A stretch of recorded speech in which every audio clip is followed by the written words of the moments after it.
1970मध्ये मी FY BComला होतो. Doctor उदय वैद्य यांचा compounder म्हणून काम करायचो. नियमित कॉलेज कधी केले नाही, फक्त सेमिनार व परीक्षेपुरताच जायचो. पाभळ तेच मस्तानीचे येथे राहायचो. कॉलेज राजगुरुनगरला. STचा पास 40 रुपयात मिळायचा. तेवढे पैसे नसायचेच, त्यामुळे ते कधी शक्य झाले नाही. सेमिनार परीक्षेला वाळूच्या ट्रकने जायचो. मी प्रेमात पडलो. डॉक्टर उदय वैद्य यांचे एक मित्र होते पुण्याला, कलतार सिंग पंजाबी. त्यांच्याबरोबर एकदा पुण्यात आलो. त्यांच्या घरी गेलो. तेथे भेट झाली पुष्पा पंजाबीशी. तिचा 9वीचा रिझल्ट आला होता. उत्साहाने दाखवत होती. मी प्रेमात पडलो. मी कधी प्रेम व्यक्त केलं नाही, डायरी मात्र लिहू लागलो. पुण्याला मला एकटं येता येणं शक्यच नसायचे. पैसे कोठायात. गेलो तर वैद्याची बरोबर.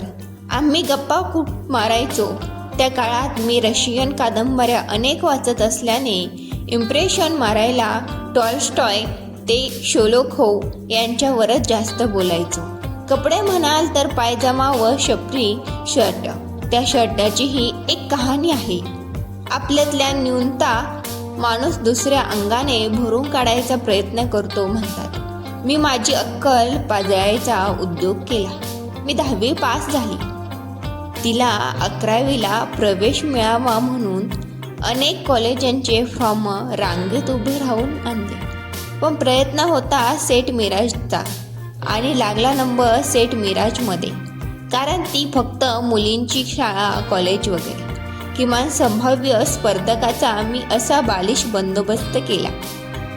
अजून तिला मी तिच्यावर प्रेम करतो हे माहीत नव्हते. मी सांगायची हिंमत करणे शक्य नव्हते. वर्षामागून वर्ष गेली. मी MCom करायला पुण्यात आलो. आधी एका मराठी नंतर हिंदी पेपरमध्ये काम करत शिकत होतो. पगार होता 150 रुपये. तेव्हा खानावळ होती महिना 250 ते 300 रुपयाची. एक वेळीच खानावेळ लावत महिना 5 रुपये भाड्याने शनिवार वाड्याजवळील शिक्षकाच्या मुलांच्यासाठी असलेल्या हॉस्टेलमध्ये आधी आणि नंतर खुद्द दैनिकाच्याच कार्यालयात राहत होतो. डॉक्टर वैद्य पाभळ्यात सुटल्याने तिच्या घरी जायला निमित्तही नव्हते. माझ्या मित्रांना पिढत तिच्या इमारतीखाली तासनतास ती दिसेल या आशेने उभा राहायचो.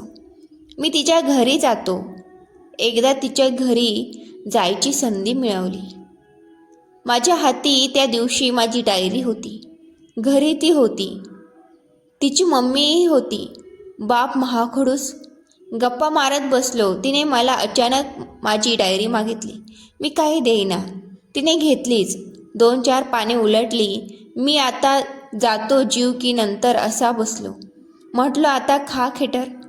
या घरातला आजचा शेवटचा दिवस नि हे शेवटचे दर्शन. तिचा चेहरा गंभीर झाला. डायरी माझ्या हाती दिली. तुझ्याकडून ही अपेक्षा नव्हती, ती म्हणाली. मी गारेगार झालो होतो. मी येतो म्हणून जे सटकलो तो सटकलोच. आता तिला माझ्या मनात काय आहे हे तर माहीत होतेच.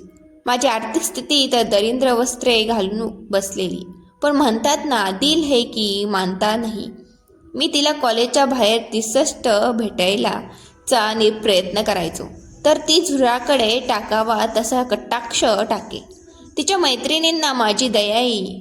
माझी निष्ठा पाहून तर एक मैत्रिणी मला म्हणाली, असता लवर मला मिळायला हवा होता. कोणता चित्रपट पाहून आली होती कोणास ठाऊक. ती काही त्या लायकीची मला वाटलीच नाही.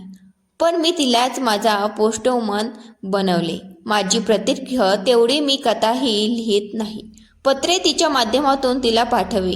उत्तर कधी आले नाही. तिच्या वाढदिवसाला तर मी एकदा कॉलेजच्या पत्र्यावर चक्क तार पाठवली. तिच्या मास्तरनीने तिला झापले हे मला नंतर समजले. पण मामाला काही केल्या फिट होईना.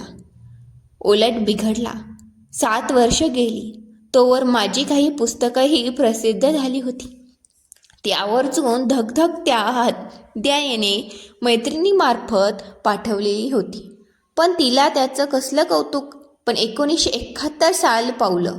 माझं थीसिस इंग्लंडमधील एका विद्यापीठाने स्वीकारला आणि मला आशिया खंडातील धर्मावर तुलनात्मक अभ्यास करण्यासाठी नियंत्रित केलं गेलं. माझा जीव तर इकडे. मी कळवळून शेवटचं पत्र लिहिलं. आता तरी हो म्हण, नाहीतर मी चाललो इंग्लंडला. आणि काय चमत्कार, दुसऱ्या दिवशीच मला उत्तर मिळाले. पहिले उत्तर, झाले, इंग्लंड रद्द. ती भेटली बाहेर. हृदय तळहातावर ठेवून बोललो. तशी ती भावनिक नाही, पण त्या दिवशी तीही भावूक होती. मी अजून दरिद्रीच होतो. भविष्याची स्वप्ने दाखवायची माझी लायकीच नव्हती. मी व्यवसायात पडलो. नंतर मी व्यवसायात पडलो, जाहिरात व्यवसायातच. आणि पैशाचा माझ्याकडे ओघ सुरू झाला. भाड्याच्या सायकलने पुणे पालथे घालणारा मी चक्क M50चा मालक झालो. नंतर फियाटही घेतली. नंतर माझ्या आयुष्यात सगळ्या अत्याधुनिक कारस येऊन गेल्या. एक्सप्रेस गार्डन हे आमचे संकेतस्थळ बनले. दर सोमवारी आम्ही भेटायचो. हा सोमवार एवढा मित्रमैत्रिणीत गाजलेला की Amita Naidu betting on Monday नावाची कादंबरी लिहिणं म्हणत होती. 1989 आले. मी तिला इम्प्रेस गार्डनमधून तिच्या घराच्या जवळ कोपऱ्यावर सोडायला आलो. कसे कोणास ठाऊक कलतारसिंग पंजाबींनी आम्हाला पाहिलं. काही बोलले नाही. घरी जाऊन पोरीवर जाळ काढला. ते तिला घेऊन दुसऱ्या दिवशी माझ्या कार्यालयात रिक्षाने आले. प्रख्यात पोखरकरांसोबत मी तेव्हा चित्रपट पाहायला गेलेलो. वाचलो, कारण महाराज सुराबरोबर घेऊन आलेले. पण नंतर वार्ता समजली. मी हतबुद्ध झालो. मी आमचे दादाजी उर्फ दिनेश गंगावनेना कळवले. ते म्हणाले आलोच. आम्ही भेटलो.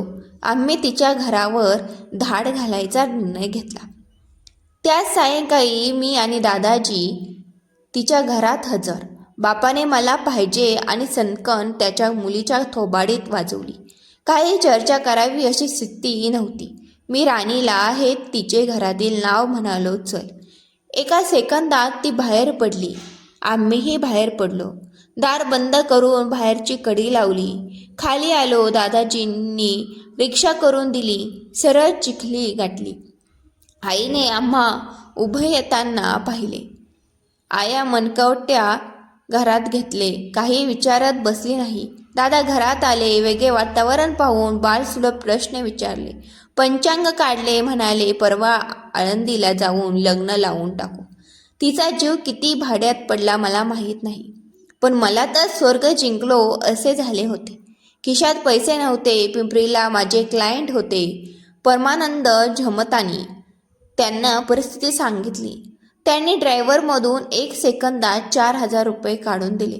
खरं तर एक मराठी पोरगा सिद्धी मुलीशी लग्न करते म्हटल्यावर त्यांनी एकूणातील जातीय प्रांतवादी स्थिती पाहता मदत नसती केली तरी वाईट वाटलं नसतं, पण केली. मी घरी येईपर्यंत माझ्या बहिणीचेही पिनाकंतात दत्त यांच्याबरोबर प्रलंबित असलेले लग्न आळंदीलाच करायचे ठरलं होतं. दुधात साखर. आम्ही घरचे 5-6 आणि नियोजित वधूवर एका वाहतूक टेम्पोत बसून लटकून आळंदीला पोहोचलो. कोणत्या तरी देवळात आमचं लग्न लागलं. 2,000 रुपये खर्च झाला 2 लग्नाचा, म्हणजे 1,000 लग्न पडलं. सायंकाळी आम्ही नव्या भावनिक जगात जायला, नवी आव्हाने घ्यायला सज्ज झालो. सासरेनंतर मुलगी झाल्यानंतर सुद्धा भेटायला आले नाही. सासू तर आईच. मी नसताना लेकीला भेटून जायची. सासऱ्यांना मी भेटलो लग्नानंतर तब्बल 15 वर्षानंतर. झमतानींना मी 4,000 रुपये परत करू शकलो नाही, म्हणजे त्यांनी घेतलेच नाहीत. त्यांचा आणि माझा वाढदिवस एकाच दिवशी. त्यांचा फोन आला नाही असा एक वाढदिवस गेला नाही. हे का सांगत आहे? प्रेम ही शक्ती आहे. लग्नात तुम्ही किती उधळता याने तुमचे प्रेम किंवा प्रतिष्ठा ठरत नाही. प्रतिष्ठा ही नेक जगूनच मिळते, एकमेकांचे होऊनच मिळते. लग्न करतो म्हणजे आपण एकमेकांना वचन देतो समाजासमोर. ते वैभव दाखवण्यासाठी नाही, निष्ठा आणि समर्पण दाखवण्यासाठी. मी नंतर चांगलाच वागलो असे नाही. मी रूढ सामाजिक संकेत धिडारकारले आणि प्रेमाचे अद्वितीय आविष्कार भोगले, जगलो, पण तेही निष्ठेने, सवंगपणे नाही. लग्नात तुम्ही किती खर्च करता हे महत्त्वाचे नाही. तुम्हाला प्रेम करता येते का? निस्मीय मनपूर्त जगता येते का? हा खरा प्रश्न आहे. कथा वाचल्याबद्दल, ऐकल्याबद्दल मनापासून आभारी आहे. कथा आवडली असेल तर आपल्या चॅनेलला नक्कीच सबस्क्राईब करा, लाईक करा, शेअर करा. धन्यवाद.